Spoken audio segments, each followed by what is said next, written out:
ทางราชการบางข่าวที่จำเป็นที่จะต้องรับฟังและข่าวของชุมชนและข่าวสารของทางวัดว่าเรามีกิจกรรมมาอย่างพ้องแล้วญาติโยมเราจะมีส่วนร่วมในการสร้างบุญสร้างกุศลมีส่วนร่วมในการผลักดันกิจกรรมที่จะเป็นประโยชน์แก่พระศาสนาแก่ชุมชนและประเทศชาติเราจะได้พ้องก็ต้องขออนุโมทนาบุญกับท่านผู้ฟังบ่ว่าจะเป็นครูบาอาจารย์พระสังฆเจ้าทั้งหลายและมีหลายท่านที่ติดตามรับฟังรายการของสถานีเฮาเพราะว่าสถานีเฮานั้นมี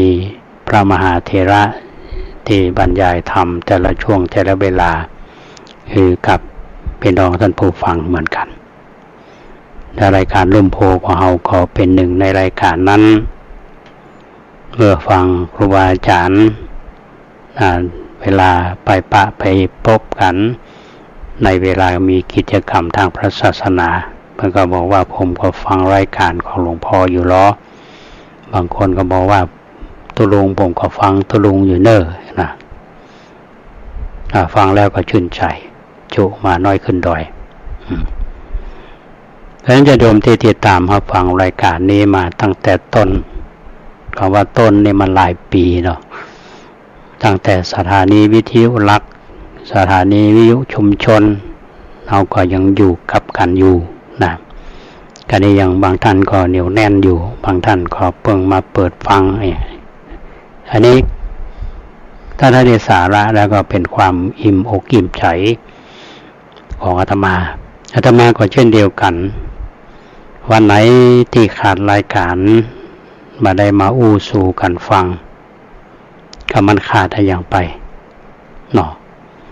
พอสัปดาห์นึงเราปะกัน2 วันเสาร์กับอาทิตย์เนี่ยถ้าไม่ได้ปะกันมันก็บ่มีเรื่องดีๆมาอู้มาจากันบอกพี่น้องอย่างในวันนี้ก็เช่นเดียวกันเป็นวันเสาร์ปกตินี้ญาติโยมก็มักจะมาทำบุญมาชมวัดอย่างในวันนี้ก็มีนายแพทย์พร้อมกับภริยาถึงเป็นอดีตผู้อำนวยการโรงพยาบาลมหาราชจังหวัดนครราชสีมาเพื่อนเข้ามาแห่วัดประแดงเฮาแล้วก็มีโอกาสได้นำเปิ้นชมบริเวณวัดแล้วก็นำชมวิหารล้านนาโยมซึ่งเป็นภรรยาของท่านนั้นก็มีบ้านเดิมก็อยู่เชียงใหม่เรียนหนังสือก็ที่เชียงใหม่ก็ไปอยู่ต่างจังหวัดไปอยู่นครราชสีมาทีนี้ก็ได้ทำการทำงานมีลูกมีหลานมีลูกมีเต้าเนาะแล้วก็ประกอบกับท่านผู้อำนวยการโรงพยาบาลคุณหมอท่านก็เกษียณอายุเพิ่นก็ว่าคือตึงหาบ้านก็ได้อู้กันถึงเรื่องวัดวาอารามสำคัญคุณโยมท่านนี้เพิ่นบอกว่าตอนที่สมัยเรียนที่มช.ก็บ่ได้รู้จักวัดประแดงเลยก็มุ่งแต่เรียนมุ่งแต่ทำงานพอเกษียณอายุแล้วก็นึกถึงบ้านเฮาว่าเชียงใหม่เฮามีอย่างดีเยอะโยมท่านนี้อาตมาก็เล่าให้เพิ่นฟังเพิ่นก็ถามความเป็นมาวัดประแดงเป็นจะได้อาตมาก็เล่าให้เพิ่นฟังว่ายุคของอลังกาวงศ์ซึ่งมีการเผยแผ่พุทธศาสนามาถึงเชียงใหม่เฮานี่ตั้งแต่อลังกาวงศ์สายรามันอย่างวัดสวนดอกอลังกาวงศ์สายสิงห์หนวัดประแดงเฮาเนี่ยก็เล่าให้เพิ่นฟังและคุยสำคัญนั่นก็คือพระเจ้าจิโลกราชซึ่งมีบทบาทสำคัญ ซึ่งเป็นกษัตริย์ของราชวงศ์เมืองลายแล้วก็รักษาบ้านรักษาเมืองและก็สนับสนุนกิจกรรมของทางพระศาสนามาตลอดโยมท่านนี้ก็บอกว่าโอ้ฟังแล้วก็ปลื้มใจว่าของดีๆคนดีๆของเชียงใหม่เขายังมีปะเลอะปะเต๋อพันว่าก็น่าจะมีโอกาสได้มาเยี่ยมมาเยือนวัดป่าแดงเขาได้มาศึกษาได้มาเรียนรู้สิ่งเหล่านี้ได้โยมคณะนี้เพิ่นชอบปันหนึ่งท่านผู้ฟังเพิ่นบอกวัดป่าแดงนี่เงียบคนเขาบอกพลุกพล่านก็จะมี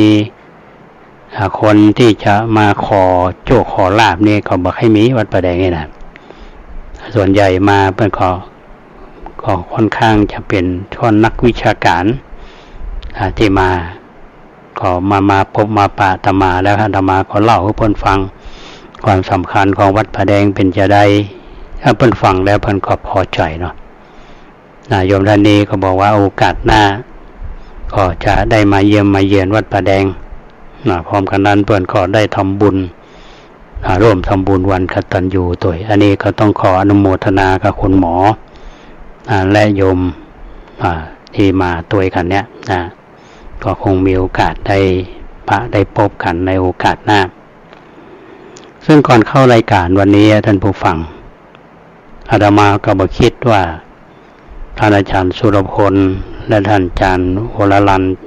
หรืออาจารย์ครอบเนี่ยจะมาวัดป่าแดงมาจะได้มาเพราะอะไรอย่างเนาะเรือมีเรื่องอะไรอย่างที่อูจากันเนี่ยเอาขยักไว้ก่อนเนาะสักกรรมในยาวมาอูต่อนึกว่าบัดธรรมจัดรายการบัดตันละวันนี้ก่อนที่จะไปถึงเรื่องอื่นๆนั้นว่าหัวใจสำคัญของรายการของเราคือหัวข้อธรรมะที่จะมาฝากเป็นหัวใจเดี๋ยวโยมก็ว่าตุลุงก็ขายเห็ดลมไปเรื่อยๆแล้วบ่มีสาระนะเอาฟังสาระลำไปก็ใครรับเอาเหมาะเนาะถ้าโยมฟังเมื่อวันเสาร์อาทิตย์ก่อนพอนึกได้ก็ว่าอาตมาเคยนำปริศนาธรรมเนี่ยนำมาเสนอท่านทั้งหลายได้ฟังกันซึ่งเป็นปริศนาที่มีขยายความเป็นผ่านมาหลายหัวข้อละข้อที่หนึ่งคือกินเท่าไหร่ไม่หายากนอนมากไม่รู้จักตื่นรักผู้อื่นยิ่งกว่ารักตัวของคนกลัวกับกล้าของสั้นสัญญาว่ายาวปอกมะพร้าวเอาปากกัดลูกอ่อนกอดรัดไว้ไม่วางหลงทางไม่ถามไถ่หนีจระเข้ใหญ่ไพล่ลงน้ำต้องจองจำกับยินดีสู้ภัยรีไม่หาอาวุธไม่หยุดไม่ถึงพระก็จำได้ว่าครั้งที่แล้วนี่เอานำเสนอไปในหัวข้อที่ว่าหนีจระเข้ใหญ่ไพล่ลงน้ำในขณะนั้นก็คงจะจำกันได้ว่าในที่นี้เพิ่นหมายถึงจระเข้ใหญ่ใหม่หลง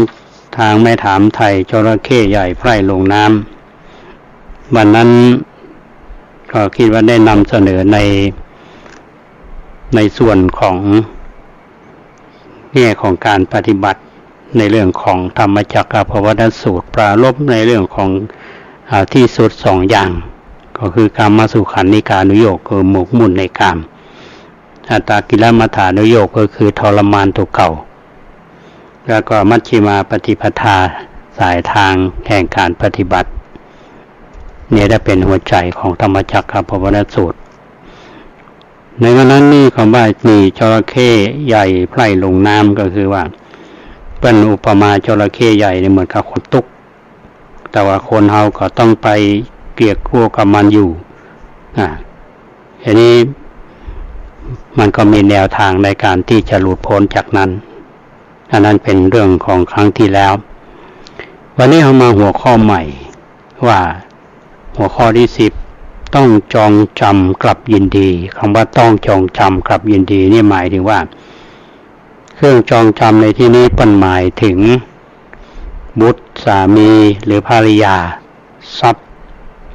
ด้วยอำนาจแห่งตัณหาหรือว่ากิเลสกรรมมีความปรารถนารักใคร่ชอบใจถอนตัวเบิกขึ้นจากรูปเสียงกลิ่นรสสัมผัสเป็นบ่วงที่จะคอยผูกรัดให้ติดอยู่แต่คนส่วนมากในสังคมกลับมีความยินดีพอใจในสิ่งเหล่านั้นก็บ่สามารถที่จะมองหันทุกข์ที่เกิดขึ้นถึงแม้เห็นก็มีความพอใจในสิ่งนั้นถูกจองจำด้วยบ่วงทั้ง3อย่างอันที่1คือตัณหาฮักลูกเหมือนดังเชือกผูกคอ2ตัณหาฮักคู่ครองเหมือนดังป๋อผูกศอก3ตัณหาฮักข้าวของเหมือนกับปลอกสวมติ๋นก็ฮักลูกได้เป็นจะได้เนาะอย่างตัวเจ้านี่มันมีลูกมีเต้าเขาบ่รู้สึกเนาะแต่ว่าญาติโยมที่มีลูกมีเต้าเนี่ยห่วงเนาะห่วงลูกห่วงตั้งแต่น้อยๆใหญ่มาเป็นบ่าวเป็นสาวก็ยังห่วงทางเรียนหนังสือได้ทำการทำงานก็ยังห่วงอยู่พ่อแม่นี่พอลูกเหมือนกับเป็นละอ่อนอยู่ตลอดเวลานี่ก็เป็นห่วงเมื่อได้มาเคยได้ยินหลวงพ่อปัญญานันทะเปิ้นอุปาทกถาเมื่อละหลายปีละนี่หลวงพ่อพ้นก็ละสังขารไปละเปิ้นบอกว่าแม่เนี่ยก็ยังเป็นห่วงลูกอยู่ถึงหลวงพ่อปัญญานันทะเป็นพระราชาคณะชั้นผู้ใหญ่เวลาปิกบ้านเนี่ยแม่ยังสอนอยู่ห่วงหลวงพ่อปัญญาอันนี้คือจิตวิญญาณของแม่ตราบใดที่ยังไม่ได้เป็นพระอรหันต์ฮักลูกหรอกยิ่งฮักคู่ครองอันนี้แน่นอนเป็นดังผูกปอผูกศอกฮักเข้าฮักครองเหมือนปอกสวมติ๋นวันก่อนนี้อาตมาภาพได้หันกลอนของหม่อมถนัดศรีสวัสดิวัฒน์เพิ่นได้เขียนกลอนเอาไว้อ่านแล้วก็ได้หันสัจธรรมนั่นผู้ฟังสัจธรรมว่าบางทีเข้าของเฮานี่สรรหาเพิ่นว่าตั้งแต่นั่นของดีๆงามๆกว่าจะหอมสตางค์ได้กว่าจะหาได้ก็มาเก็บรักษาไว้ใส่โต๊ะใส่โชว์ไว้ดังพออายุมันนักขึ้นมาเนี่ยลูกเต้าก็บ่ค่อยสนใจละเพราะมันมีเกี่ยวข้องกับชีวิตเขาหรือว่าสมัยใหม่แล้วมันมีสตอรี่คือบางทีมันมีอดีตเนาะท่านผู้ฟังถ้าเราอ่อนมันมีอดีตกับเฮาในของชิ้นนั้นกลัวดีๆเนี่ยทีนี้พออายุนักมาแล้วเนี่ยในความรู้สึกคือว่ามันมีค่าสำหรับเฮาแล้วลูกเต้าก็มีความหมายสำหรับมันผลสุดท้ายมันก็จะเป็นของที่ไร้ค่าเป็นของที่ไร้ค่าอันนี้หมายความว่าตอนที่ยังมันมีความหมายอยู่นั่นมันก็เหมือนถ้าไปก็เหมือนกับปอกสุบตีนนะเนาะว่าเด้อเนาะแต่ว่าอายุนักแล้วอายุ90ปลายก็อย่างกับมันก็บ่ได้ละก็ไร้ค่าลูกเต้าก็ดูแล้วมันก็ไร้ค่ามันมีค่าอย่างสำหรับมันเป็นละอ่อนรุ่นใหม่อย่างเมื่อกี้วันที่ผ่านมานี่ก็เช่นเดียวกันท่านผู้ฟังมีโยมก็รู้จักมรรคคุณเขาบ่ต้องเอ่ยชื่อเพิ่นเขามีศรัทธาในทางพระพุทธศาสนาประกอบธุรกิจการก่อสร้างมีบริษัทมีลูกน้องมีเยอะแล้วก็มาวัดป่าแดงเฮานี่เพิ่นก็มาทำบุญตลอด อันนี้เพิ่นเข้ามาครั้งนั้นเพิ่นเข้าปาลบว่าที่วัดต้องการโต๊ะก่อเพิ่นว่านะถามว่าโต๊ะจะได้เพิ่นเขาเล่าให้ฟังว่าโต๊ะผมเนี่ยได้ซื้อมาตั้งแต่37 ปีแล้วตอนนั้นเป็นไม้เนื้อแข็งอย่างดีพอมาถึงวันนี้เนี่ยอายุก็นักละแล้วลูกเต้าก็บ่ชอบสไตล์ละอ่อนรุ่นใหม่มันก็บ่ชอบเราจะมาถวายวัดได้ก่ออาตมาก็ว่ายินดีและอนุโมทนาและเพิ่นขอเอามาถวายวัดก็เอามาใช้ในห้องประชุมโคสิตปริยัตยพรถ้าอยู่ที่บ้านก็อยู่ในห้องเก็บของฝุ่นเกาะมันมีความหมายทั้งที่เมื่อก่อนมันมีค่ามากในความรู้สึกเพราะว่ากว่าจะซื้อมันมากว่าจะหากว่าจะได้เก็บรักษาพอณวันหนึ่งมันก็บ่ได้ใช้มันก็ไร้ค่าของอยู่ห้องเก็บของมันก็บ่ไร้มันมีค่าพอมาอยู่วัดท่านผู้ฟังมาอยู่วัดนี่มีประโยชน์ละใจเป็นที่ประชุมไปมาขอได้ใจเป็นประโยชน์นายโยมทั้งสองท่านเนี่ยสองตายายเนี่ยมันก็ดีใจ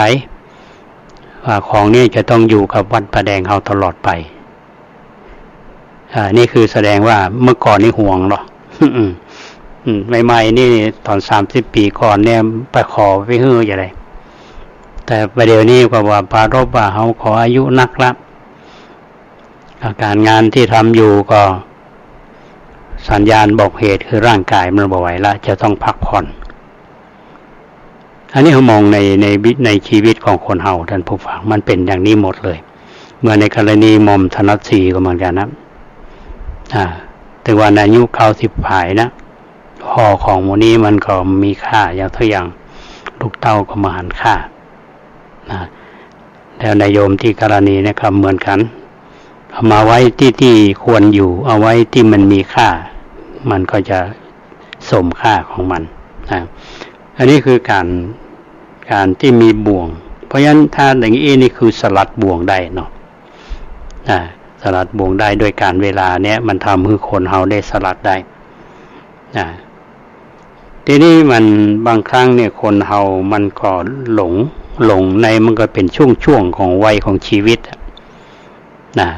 ต่อไว้เป็นหนุ่มเป็นสาวเอาไว้กลางคนไว้ทำงานไว้ชราความเปลี่ยนแปลงทางร่างกายก็ดีทางด้านจิตใจนี้ประสบการณ์ในชีวิตก็ดีวันนั้นเป็นอย่างนั้นคิดว่าเป็นอย่างนั้นตลอดไปแต่มันไม่ใช่มันเปลี่ยนแปลงไปอยู่เสมอ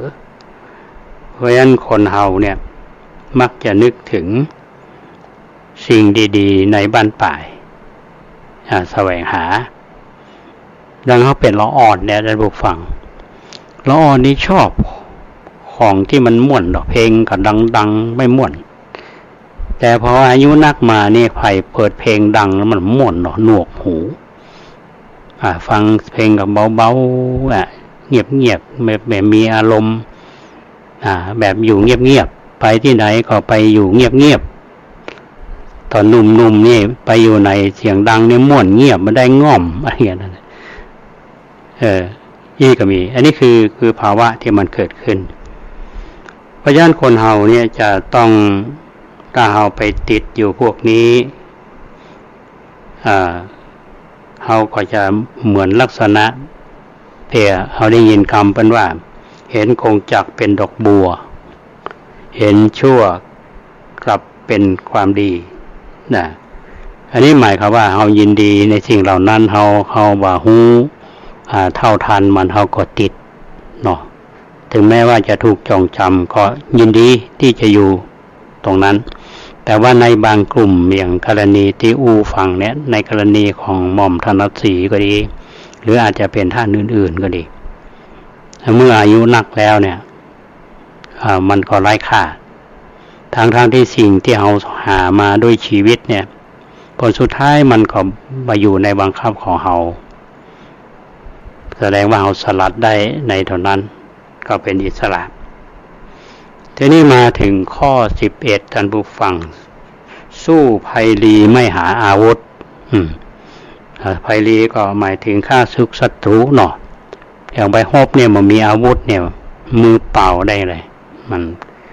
โอกาสที่จะชนะนี่ยากในที่นี้ภัยรีในที่นี้เพิ่นหมายถึงฆ่าศึกศัตรูฆ่าศึกศัตรูมันมีอยู่สองประเภทหนึ่งศัตรูภายในก็คือกิเลสที่ก่อกวนความสงบสุขใจที่ทำเฮาใจเฮาเล่าร้อนอยู่เสมออันนี้ศัตรูภายในคือใจด้านจิตใจนี่ศัตรูภายนอกเนี่ยก็คือเขาก็บังคับมันมาได้เหมือนกันเพราะว่าจะเป็นความแก่ความเจ็บความตายที่คอยเบียดเบียนขัดขวางเขาอยู่เสมอแต่นี่ของการต่อสู้กับภัยเหล่านี้เขาจะสู้ภัยภายนอกภายในเนี่ยเขาจะใช้อย่างสู้มันเพราะการต่อสู้กับศัตรูภายนอกภายในเนี่ยเขาก็จะต้องเตรียมความพร้อมเนาะอย่างทหารเนี่ยมันก็ต้องฝึกต้องฝนพร้อมที่จะรบอยู่เสมอพร้อมรบกับข้าศึกถ้าบ่ฝึกบ่ซ้อมเนี่ยศัตรูมาก็สู้เพิ่นบ่ได้ล่ะอันนี้เราก็จะต้องมีความเตรียมความพร้อมทีนี้อาวุธที่สู้กับกิเลสเนี่ยท่านผู้ฟังมันอย่าเอาโดนที่เป็นทิ้งระเบิดกันเนี่ยมาใส่มันก็มาได้นะทิ้งระเบิดใส่กิเลสเนี่ยหรือเอาเครื่องบินมาทิ้งระเบิดตรงนั้นมันมาได้กิเลสมันไม่ใช่เป็นของวัตถุหรอกก็ถามว่าศัตรูเมื่อมีอาวุธเนี่ยเราจะเอาอย่างอาวุธอย่างที่มาฮบกับศัตรูเนี่ยในทางพระศาสนาเพิ่นบอกว่าหมายถึงปัญญาที่จะฮบกับศัตรูทั้งในทางธรรมเขาก็เตรียมอาวุธไว้ก็คือปัญญาไว้ปัญญาที่ว่าเนี่ยมีอยู่3ลักษณะอันที่หนึ่งเพิ่นบอกว่าสัจชาติปัญญาคือปัญญาความฉลาดที่เกิดขึ้นเองที่ในการประกอบกิจนั้นๆ2ปาริหาริปัญญาความฉลาดแก้ไขในเหตุการณ์เฉพาะหน้า3วิปัสสนาปัญญาพิจารณาธรรมรอบรู้ในกองสังขารอันนี้เป็นบอกว่าปัญญา3อย่างอันที่หนึ่งน่าจะหมายถึงการแก้ไขปัญหาที่เกิดขึ้นในกิจกรรมนั้นๆเนาะส่วนอันที่สองนี่คือฉลาดในการแก้ไขเหตุการณ์เฉพาะหน้าที่เกิดขึ้นส่วนปัญญาที่3เนี่ยมันเป็นการรอบรู้ในกองสังขารเนี่ยคือความแก่ความเจ็บความตายหมู่เนี่ยบางคนนี่ฮักสวยฮักงามยึดติดอยู่เหมือนกับเฮาบ่ตายเลยเนาะงามเหมือนจะงามไปจนเฒ่าจนแก่บางคนนางงามนี่ไปทำศัลยกรรมแล้วศัลยกรรมเล่าอย่างใดมันก็เฒ่าอยู่ดีอายุมันจะ60 70อย่างใดหน้ามันจะขาวพองเป็นสาวน้อยมันก็อายุคนมันก็ถ้าคนรู้ทันเนี่ยในกองสังขารได้เนี่ยนี่คือปัญญาเรียกว่าปัญญาที่ลึกเข้าไปคือปัญญาในของวิปัสสนาในทางศาสนาเพิ่นก็สอนเอาไว้ท่านผู้ฟังว่าเอาขันติเป็นกายเอาวิริยะคือความเพียรเนี่ยเป็นกำลังเอาปัญญาเนี่ยเป็นดาบกำจัดกิเลสหรือว่าปัญหาที่เกิดขึ้นในใจส่วนศัตรูภายนอกที่เกิดขึ้นเองโดยธรรมชาติทุกคนเขาจะต้องพบผ่านอยู่เสมอจะปฏิเสธบ่ได้เพราะฉะนั้นต้องใจอาวุธคือปัญญารอบรู้เท่าทันตามความเป็นจริงของสัจธรรมดังมีพุทธพจน์ที่ว่าโยเททะมารังปัญญาบุทเถนะแปลว่าปัญญาพึงรบมารด้วยอาวุธ คือปัญญาเพราะฉะนั้นหัวข้อนี้เป็นเหตุที่ว่าสู้ภัยดีไม่หาอาวุธเพราะฉะนั้นเราต้องใช้ปัญญาเป็นอาวุธเพื่อสู้กับปัญหาเหล่านี้เดี๋ยวสักคำมาปะกันท่านผู้ฟังในรอบที่สองของรายการช่วงที่สองของรายการที่เป็นความหมายช่วยผ่อนคลายความแรงความชั่วนั้นนะมันน่าขยะแขยงความชั่วมันแรงความตายวิ่งแข่งแก้ไขทุกคนต้องตายเกลียดกันทำไมเช่นนี้ตรึกตรองหน่อยสิโลกนี้จะสุขอย่างไรคนแล้วคนเล่าตายเน่าผัดเปลี่ยนกันไปขอฝากเอาไว้คิดถึงความตายบ้างนะ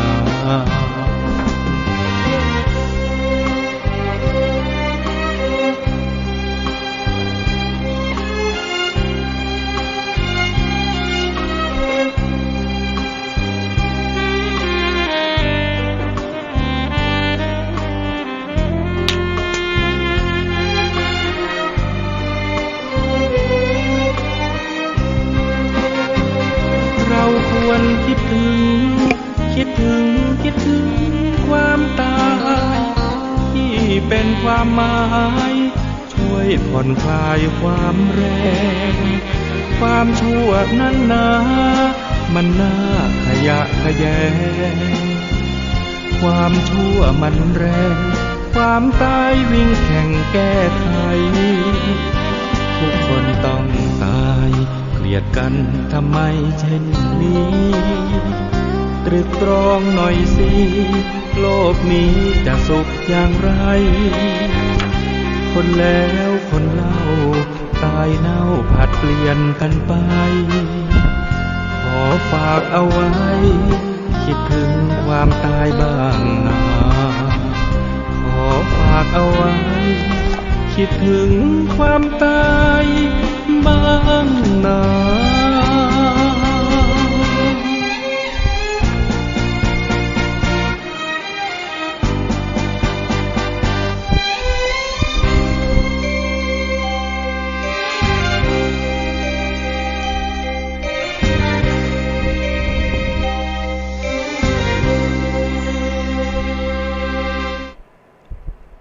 ท่านผู้ฟัง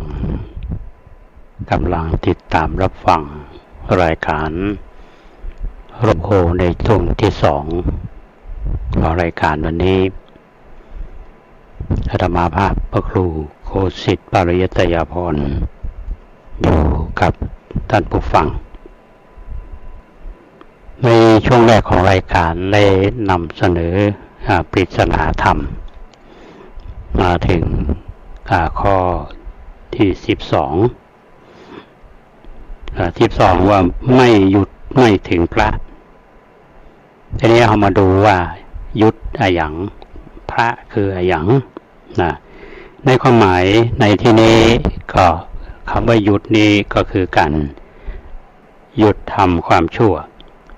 แต่ความชั่วเนี่ยทำได้กี่ทางก็คือทุจริต3อย่างประพฤติชั่วทางกายทางวาจาและทางใจซึ่งขัดต่อประเพณีและศีลธรรมอันดีงามประพฤติจึงมีพฤติกรรมเกิดความทุกข์ความเดือดร้อนเป็นสิ่งที่บ่ควรทำนะที่เราจะได้ยินกันในข่าวสารทุกช่องทางนะอย่างทางด้านกายคุจริตเนี่ยก็คือความมีพฤติกรรมด้านไร้มนุษยธรรมก็มีการเบียดเบียนการทำลายล้างกันล่วงประเพณีทางเพศฝืนจารีตประเพณีส่วนวจีทุจริตก็คืออู้จากันในวสุภาพบ่มีสมบัติผู้ดีหลอกเอาผลประโยชน์คนอื่นเป็นต้นมโนทุจริตก็ดันอุปสนิสัยของคนที่มีเขาเรียกว่าป่าเถื่อนเนาะจิตใจที่โลภหันแก่ตัว กับพยาบาทปองร้ายคนอื่นเพราะฉะนั้นหยุดไม่ถึงพระเพราะฉะนั้นถ้าบ่หยุดทุจริตทั้งสามอย่างนี้ก็จะเข้าบ่ถึงพระในที่นี้หมายถึงพระพุทธศาสนาเป้าหมายสูงสุดของพุทธศาสนาของเรานั่นก็คือพระนิพพานที่เราได้ยินกันว่านิพพานังปรมังสุขังนิพพานเนี่ยเป็นสุขอย่างยิ่งก็คือเมืองเฮานิพพานอย่างพระเฮาที่ประพฤติดีประพฤติชอบที่เฮาฮ้องว่าพระสุปฏิปันโนพอท่านละสังขารไปแล้วเนี่ยบางรูปนี้ท่านเชื่อว่าเป็นพระอรหันต์พระอรหันต์นี่ที่เขาแปลว่าอรหัตโตเป็นผู้เว้นไกลแห่งกิเลสเนี่ยคือพระอรหันต์นี่ละกิเลสได้คือสังโยชน์10นะก็ถึงเข้าถึงนิพพานคือพ้นจากกิเลสเครื่องเศร้าหมองทั้งหลายแล้วมีความสงบสุขเข้าถึงคำสอนในทางพระพุทธศาสนาถ้าว่าผู้ที่ปฏิบัติมีพฤติกรรมในทางทุจริตทางด้านทางกายก็ดีวาจาก็ดีใจก็ดีเนี่ยมันสามารถที่จะเข้าถึงจะมาเข้าถึงในคำสอนของพระพุทธศาสนาเพราะฉะนั้นมาถึงพระก็คือหมายว่าผู้ที่หยุดความชั่วแล้วเข้าถึงพุทธศาสนาพอมาถึงพระก็มาถึงพุทธศาสนามาถึงคำสอนนะอย่างทุกวันนี้ท่านผู้ฟังมันก็สับสนเนาะการคนเฮาเนี่ยมีความเชื่อเนี่ยมันมีแล้วแต่อย่างในทางศาสนาเฮานี่อย่างผู้รู้เพิ่นก็ได้เปรียบเทียบเอาไว้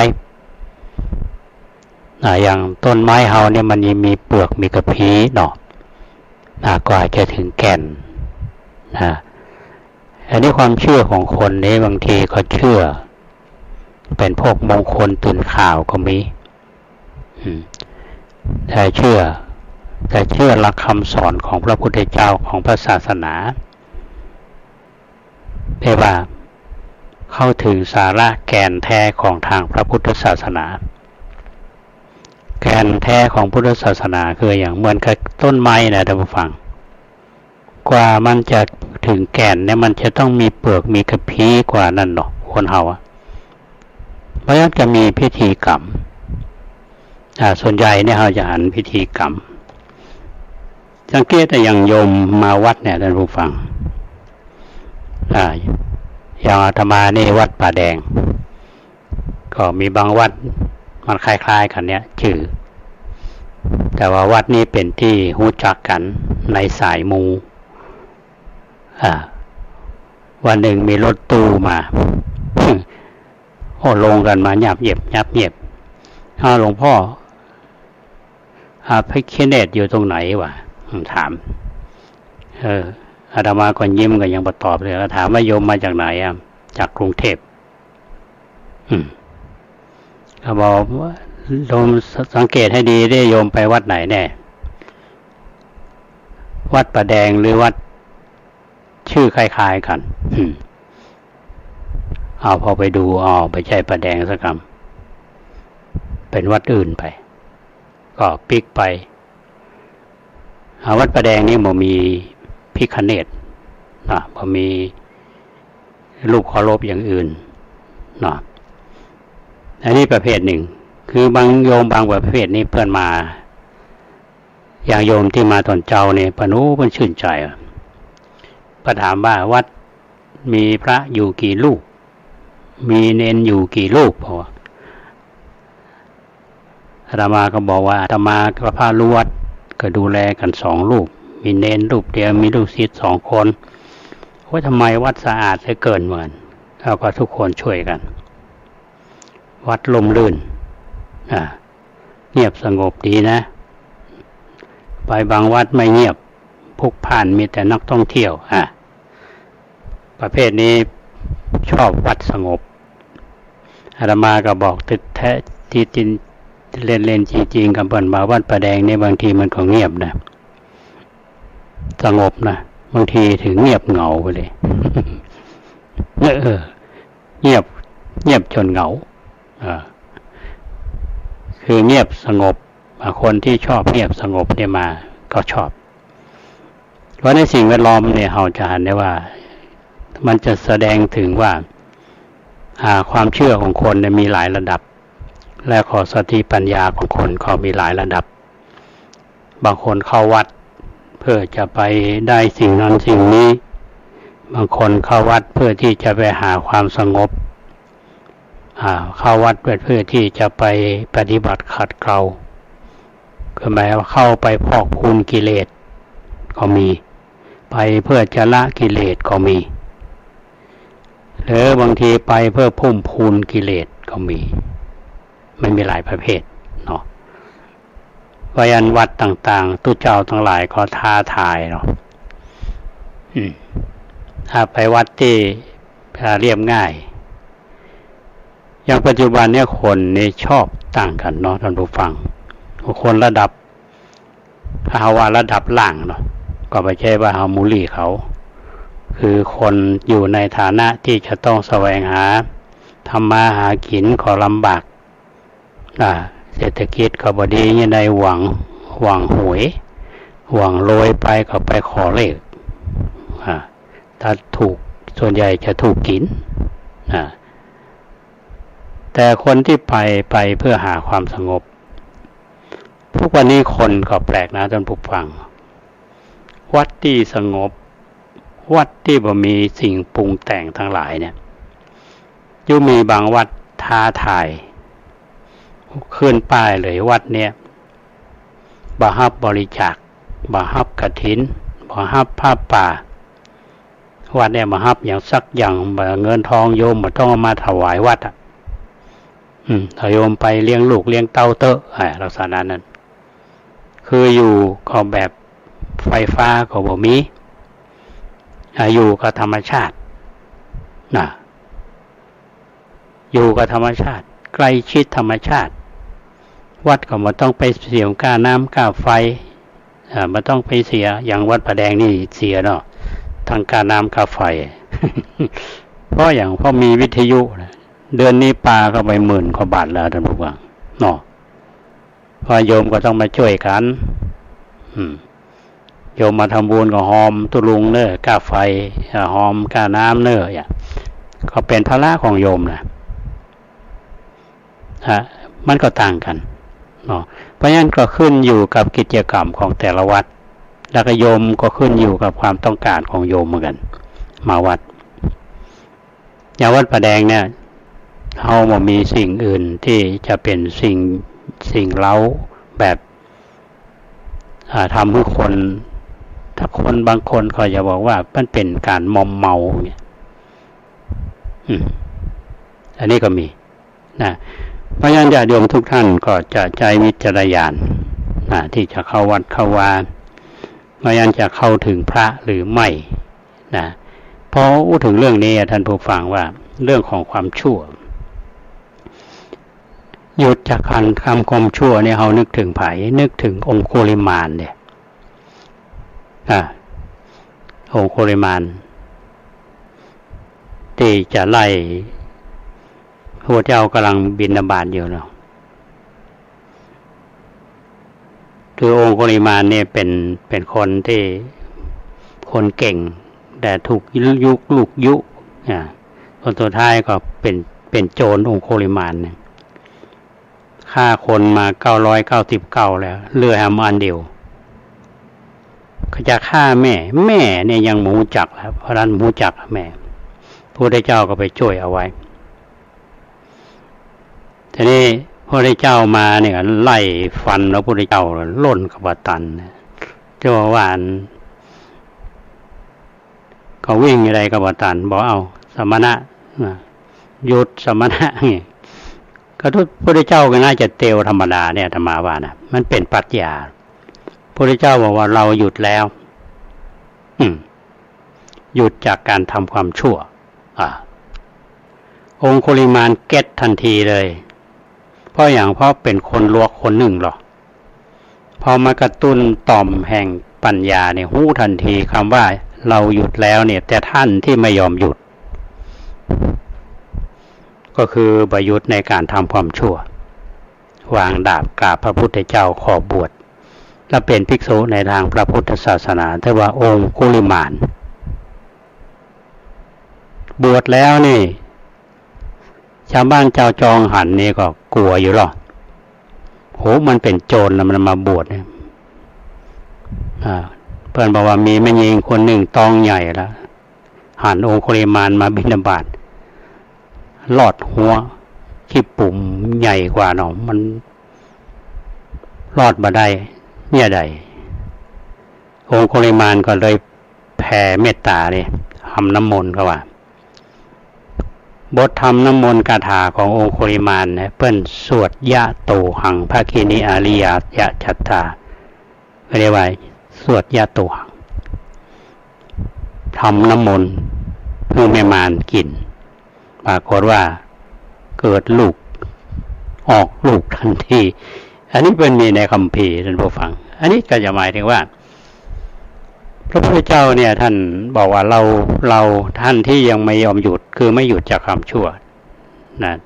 แต่เราหยุดแล้วนะองค์กุลิมานได้ว่าพระโกหกเดินยกก็ยังว่าหยุดไหนหยุดจากการทำความชั่วพันคนเฮานี่พอมันถูกกระตุ้นต่อ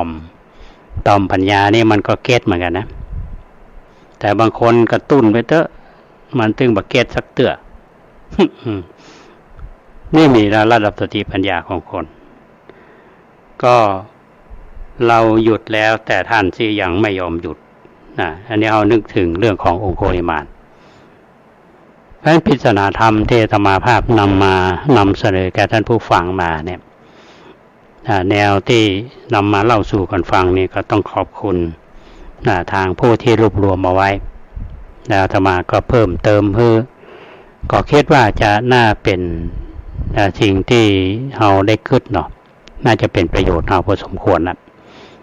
ในปริศนาธรรมก็เป็นเรื่องของสาระและเป็นเรื่องของธรรมะทีนี้ ที่อาตมาขยักใบตอนตะกี้ว่าวันนี้มีท่านมีคณะที่มาเยี่ยมวัดประแดงเขาเนี่ยท่านอาจารย์สุรพลดำริกุลเมื่อก่อนเพิ่นก็รับรายการอยู่กรมศิลปากรแหละเพิ่นเกษียณอายุแล้วแต่เป็นผู้ที่มีผลงานเยอะเพิ่นก็ยังแข็งแรงอยู่ก็ปาคณะมามีอาจารย์วรัญชกรบุญญาสุรัตน์หรืออาจารย์กอบเฮาเนี่ย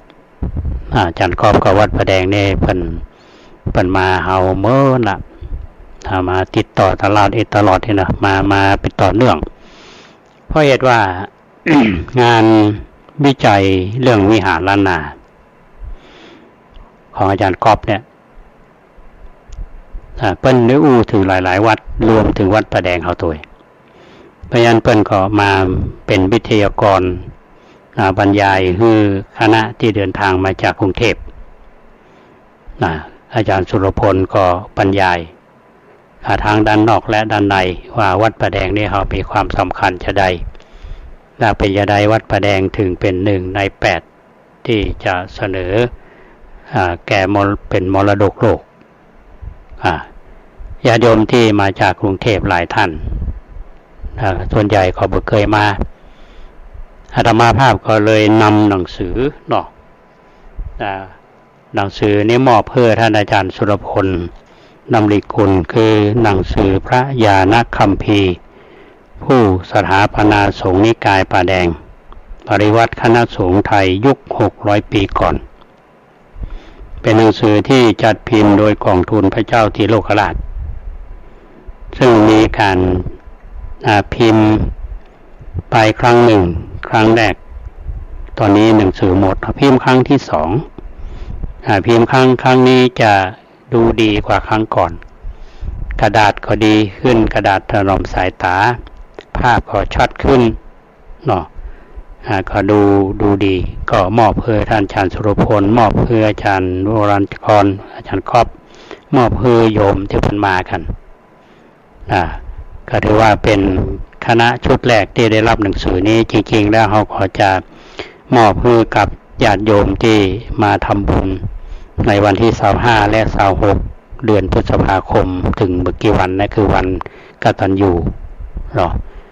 เรื่องราวหลักๆก็คือเรื่องของพระญาณคัมภีร์พระญาณคัมภีร์นี้เป็นไผมีความสำคัญจะใดและมีบทบาทสำคัญในยุคนั้น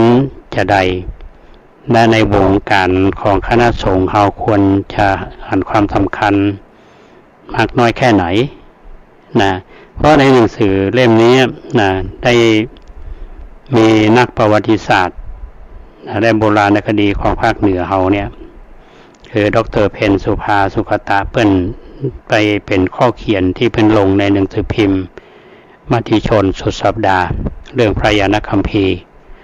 อันนี้ก็บทความหนึ่งและทำบทความหนึ่งก็ของท่านอาจารย์รองศาสตราจารย์ดร.วิโรจน์อินทนนท์เรื่องพระญาณคัมภีระมหาปราชญ์แห่งล้านนานี่ก็จะได้มอบคือกับถวายกับญาติโยมถวายกับพระเจ้าประสงค์ครูบาอาจารย์มอบคือกับญาติโยมที่มาร่วมทำบุญกันนะอันนี้เป็นหนังสือเล่มสำคัญนะท่านอาจารย์สุรพลก็ยังบอกเลยตะกี้นะว่าผมจะช่วยเขียนให้ผลว่านะเรื่องพระญาณคัมภีร์เนี่ยก็รวบรวมอันนี้เขาเชื่อเพราะว่าท่านอาจารย์เป็นผู้นักปราชญ์เป็นศาสตราจารย์เกียรติคุณเนาะมีผลงานมากมายนะนี่คือวัดประแดงเราเนี่ยก็เป็นวัดสำคัญทางประวัติศาสตร์ที่อาจารย์ก๊อฟอาจารย์บรรันก็คือเปิ้นทำงานเรื่องนี้โดยตรงนะพระหนังสือแถมเล่มหนึ่งท่านผู้ฟังก็คือหนังสือพระเจ้าติโลกราชผู้สถาปนาวัดประแดงมหาวิหารนะผู้สถาปนาวัดประแดงมหาวิหารเขาจะมีเรื่องราวของพระเจ้าติโลกราชแล้วก็จะมีเรื่องสำคัญในเนื้อหาในหนังสือนี้ก็จะมีเรื่องเกี่ยวกับเมืองประวัติศาสตร์เชียงใหม่สู่มรดกโลกเนี่ยซึ่งเป็นข้อเขียนของท่านศาสตราจารย์เกียรติคุณดร.สุรพลดำริกุลเทธมาอุถึงเนี่ยอันนี้เราเอามาลงในหนังสือนี้เพื่อที่จะให้ท่านทั้งหลายเนี่ยได้อ่าน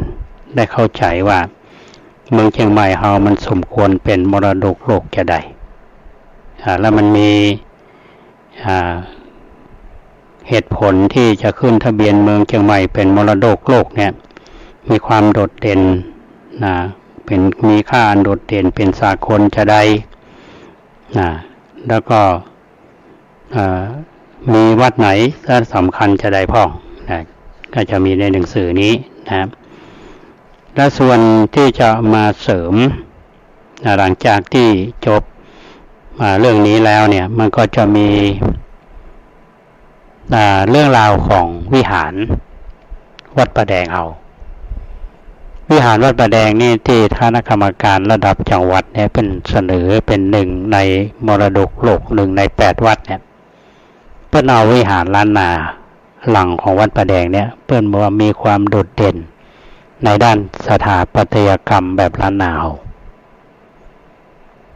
นี่ก็เลย ถามท่านศาสตราจารย์เกียรติคุณสุรพลดำริกุลและท่านอาจารย์ก๊อฟว่าความคืบหน้าเป็นจะใดพ่องเพื่อนก็บอกว่าอยู่ที่ทางจังหวัดอยู่ อาตมาก็บอกว่ามันจะตันเพื่อนก็หาเนี่ย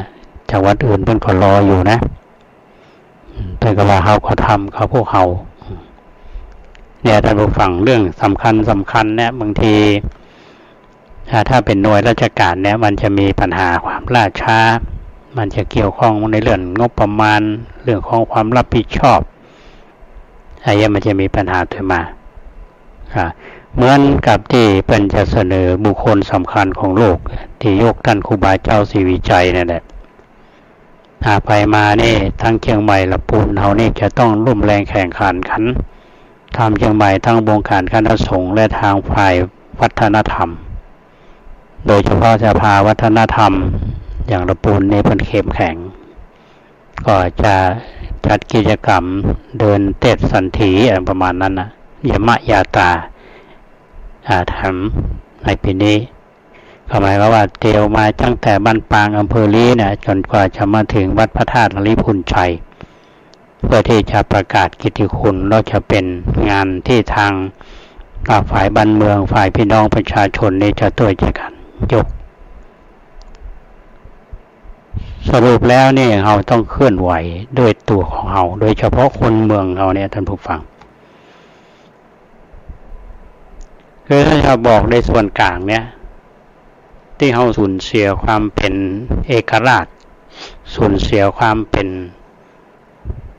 นคนเมืองเราในยุคของความเปลี่ยนแปลง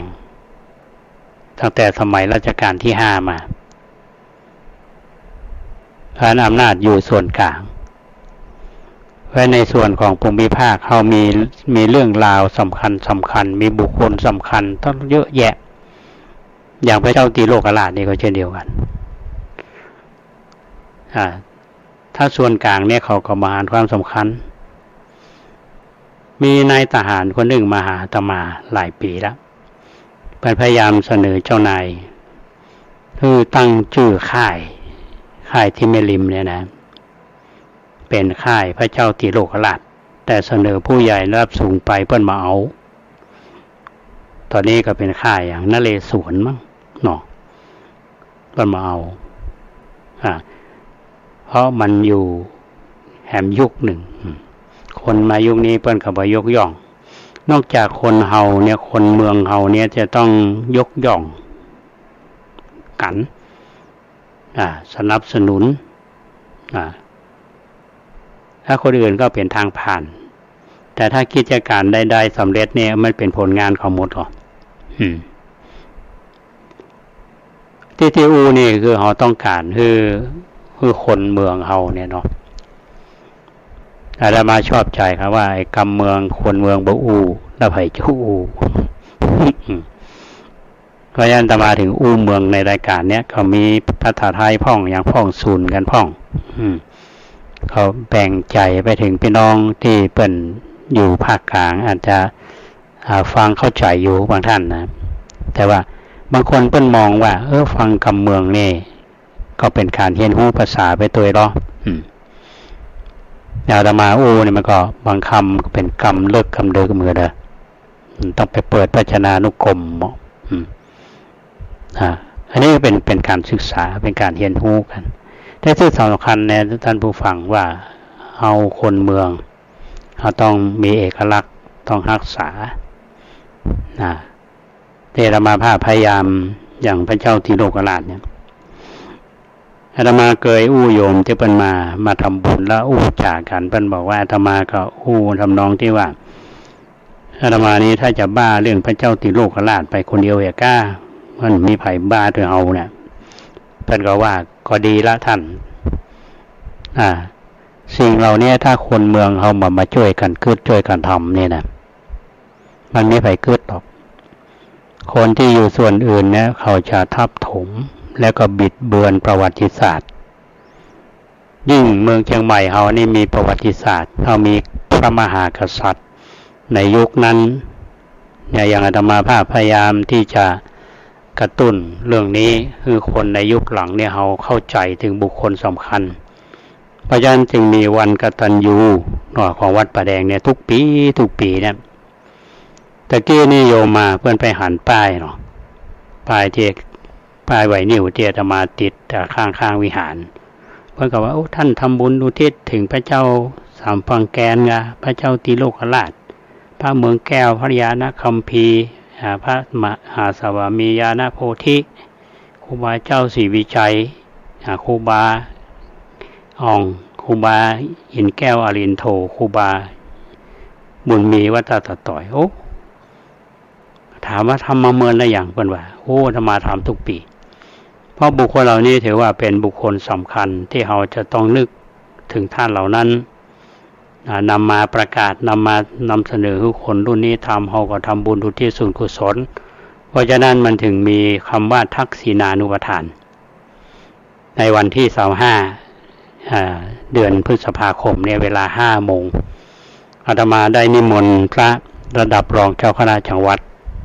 เจ้าคณะตำบลเจ้าคณะอาวาสแล้วในอำเภอในจังหวัดเชียงใหม่เขาเนี่ยแล้วก็ในตำบลสุเทพก็19 รูปมาสวดพุทธมนต์รับทักษิณานุปทานแล้วเขาก็จะมาร่วมกันเพราะฉะนั้นเชิญชวนท่านใดที่มีเวลาเนี่ยวันที่25ภาคบ่ายเนาะร่วมกิจกรรมกันเพื่อที่จะน้อมรำลึกอุทิศบุญกุศลแก่บุรพากษัตริย์บุรพาจารย์บุรพชนของเราที่ล่วงลับไปแล้วเป็นการแสดงความกตัญญูกตเวทีส่วนในวันที่26เดือนพฤษภาคม2567ครับอาตมาได้กล่าวหลายครั้งว่าวันที่26พฤษภาคมเนี่ยถือว่าเป็นวันชาตการของพระเจ้าติโลกราชคำว่าชาตการก็คือเป็นวันเกิดซึ่งทางนักวิชาการเปิ้นก็มีมติกันเอาวันที่26เดือนพฤษภาคมมาตั้งแต่ปี2552ในคราวที่ครบ600 ปีชาตการพระเจ้าติโลกราชอาตมาก็ถือว่าเอาวันนี้เป็นวันกตัญญูเพราะฉะนั้นในวันที่26เนี่ยกิจกรรมก็ต้องขออนุโมทนากับญาติโยมคณะศรัทธาวัดประแดงเฮาโดยเฉพาะคณะกรรมการวัดพระภิกษุสงฆ์องค์สมณเณรตลอดจนถึงคณะศรัทธาเฮาทุกท่านก็ได้ร่วมแรงร่วมใจกันเช้าวันนั้นก็จะมีขบวนแห่ฉบับกระเป๋ามีจ้างฟ้อนเสร็จแล้วเขาก็จะประกอบพิธีในช่วงเช้าก่อนที่จะมีการเจริญพุทธมนต์ก็จะมีการอ่านปริญญาบัตรและก็ประกาศเกียรติคุณในโอกาสที่ทางมหาวิทยาลัยมหาจุฬาลงกรณราชวิทยาลัยได้ถวายปริญญาครุศาสตร์ดุษฎีบัณฑิตกิตติมศักดิ์สาขาวิชา